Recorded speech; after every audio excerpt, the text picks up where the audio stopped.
महाल परिसरात विश्व हिंदू परिषद व बजरंग दलाच्या कार्यकर्त्यांनी औरंगजेबाची कबर हटाव असे नारे देत आंदोलन केले। हे आंदोलन करताना त्यांनी गवताच्या पेंड्या असलेली प्रतिकात्मक कबर त्या ठिकाणी जाळली। यानंतर गणेशपेठ पोलिसांनी आंदोलकांवर अपराध क्रमांक 114/2025 नुसार भारतीय न्याय संहिता 299 37(1) व 3 सह 135 महाराष्ट्र पोलीस कायदा अन्वये गुन्हा दाखल केला। दुपारी 3:09 हा गुन्हा दाखल झाला। यानंतर सायंकाळी एक अफवा अशी पसरवली गेली की सकाळच्या आंदोलनात जी प्रतिकात्मक कबर जाळली त्याच्या कापडावर धार्मिक मजकूर होता। अत्तरोळमधील नमाज आटोपून 200 ते 250 चा जमाव हा त्या ठिकाणी तयार झाला आणि नारे देऊ लागला। याच लोकांनी आग लावून टाकू असे हिंसक बोलणे प्रारंभ केल्याने पोलिसांनी त्या ठिकाणी बळाचा वापर केला। यापूर्वी बजरंग दलाच्या कार्यकर्त्यांविरुद्ध तक्रार द्यायची आहे अशी मागणी करण्यात आल्याने त्यांना गणेशपेठ पोलीस ठाण्यामध्ये आमंत्रित करण्यात आलं। त्यांची तक्रार ऐकून घेण्यात आली। एकीकडे पोलिसांची कारवाई सुरू असताना दुसरीकडे हंसापुरी भागामध्ये 200 ते 300 लोक हातात काठ्या घेऊन दगडफेक करू लागले। त्यांच्या तोंडावर फडके बांधले होते। या घटनेत 12 दुचाकींचे नुकसान झाले आहे। या घटनेमध्ये काही लोकांवर घातक शस्त्राने हल्ला करण्यात आलेला आहे।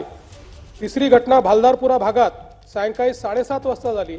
80 ते 100 लोकांचा करीब हुई। त्यांनी पोलिसांवर हल्ला केला, त्यामुळे अश्रुपूर सौम्य बळाचा वापर करावा लागला। या घटनेत 2 जेसीबी व काही 4 पुलिस को बल प्रयोग करना पड़ा। आली। या संपूर्ण घटनेमध्ये पर कई वाहनों को आग लगाया गया। जखमी झाले आहेत, ज्यामध्ये 3 उपायुक्त पुलिसकर्मी आहेत, त्यातल्या एका घायल हुए हैं। कुऱ्हाडीने डीसीपी रैंक के हल्ला करण्यात आलेला घायल हुए हैं। एकूण 3 डीसीपी रैंक के अधिकारियों पर भी हमला हुआ है। 5 आम नागरिक भी इस घटना में हुए हैं। त्यातला एक आईसीयूत आहे। एकूण इसमें 3 गुन्हे का उपचार करने के बाद छोड़ दिया गया। 2 आईसीयू में है। 2 गुन्हे दाखल करण्याची प्रक्रिया 2 का उपचार चल रहा है। 1 11 पोलीस ठाण्याच्या 1 का उपचार आईसीयू में चल रहा है। लागू करण्यात आलेली आहे। एंट्री पॉइंट वर नाकाबंदी या तहसील कोतवाली प्रभावित क्षेत्र में संचारबंदी लागू की गई है। नगर सक्करदरा नंदनवन इमामबाड़ा यशोधरा नगर कपिलनगर या ठाण्यांचा समावेश आहे। रखी जा रही है। जांच करने के बाद वाहनों को छोड़ा जा रहा है। या ठिकाणी तैनात करण्यात आलेले आहेत। राज्याच्या पोलीस महासंचालकांनी तैनात किया गया है। एसपी यांची व्हीसी घेऊन राज्यभर कायदा आणि सुव्यवस्था राखण्याचे निर्देश दिलेले आहेत। डीजी ने महोदय राज्य के सभी कमिश्नर और एक बैठक लेकर तर सकाळची एक कानून और सुव्यवस्था बनाने की बात कही है। पूर्णपणे शांतता होती, बरकरार रखने की बात कही है। त्यानंतर मात्र संध्याकाळी काही लोकांनी जाणीवपूर्वक अशा प्रकारचा दिन में जब आंदोलन हुआ था तो ये काफी शांति थी, जवळपास लेकिन शाम को एक ट्रॉली भरून त्या ठिकाणी दगड मिळालेले आहेत।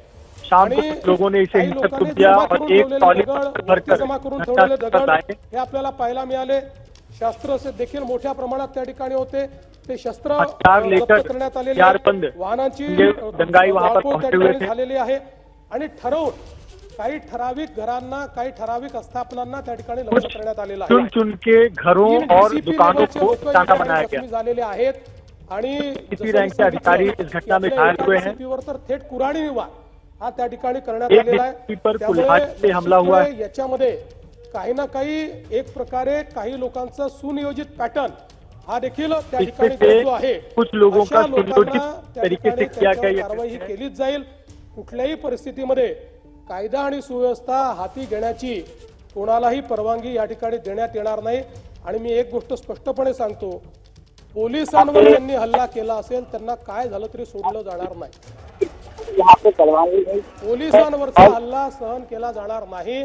पोलीस शांतता प्रस्थापित करत होते, अशा वेळी पोलिसांवर केलेला हल्ला अतिशय चुकीचा आहे। अध्यक्ष महोदय, खरं म्हणजे महाराष्ट्रामध्ये कायदा आणि सुव्यवस्था शांतता राखणं आपल्या सगळ्यांची जबाबदारी। महाराष्ट्र में शांति बरकरार रखना, कानून व्यवस्था बरकरार रखना ये हमारी जिम्मेदारी है।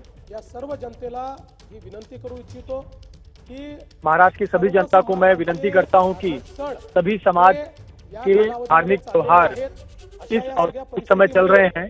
सगळ्यांनी संयम ठेवला पाहिजे। कोणीही संयम ऐसी परिस्थिति में सभी को संयम रखना चाहिए। शांतता कशी राखता किसी को भी कानून व्यवस्था राखता येईल अशा प्रकारचा प्रयत्न हा सर्वांनी करावा। कानून हाथ में लेने का अधिकार किसी को नहीं है। मी अपील करतो, खरं म्हणजे आज महाराष्ट्रामध्ये विशेषतः म्हणजे मी कुठल्या सिनेमाला दोष देत नाहीये, खरं म्हणजे छावा या चित्रपटाने छत्रपती संभाजी महाराजांचा मैं खरा किस इतिहास फिल्म को दोष आपल्यासमोर नहीं दे रहा हूँ, आणला. लेकिन पण इस समय महाराष्ट्र में छावा त्यानंतर फिल्म ने छत्रपति संभाजी महाराज की असली तस्वीर समाज के सामने लाई लोकांच्या है। भावना देखील खूप मोठ्या प्रमाणात त्या ठिकाणी एक प्रकारे लोगों की भावना भी प्रज्वलित झालेल्या आहेत.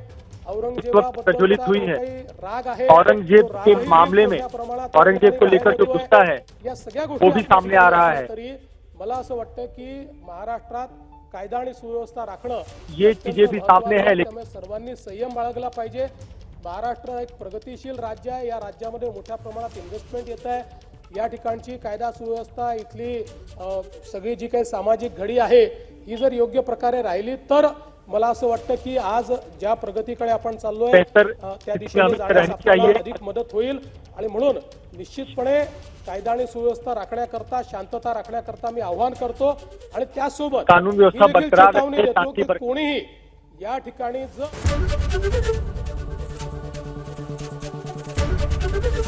एबीपी गंगा, खबर आपकी, जुबान आपकी।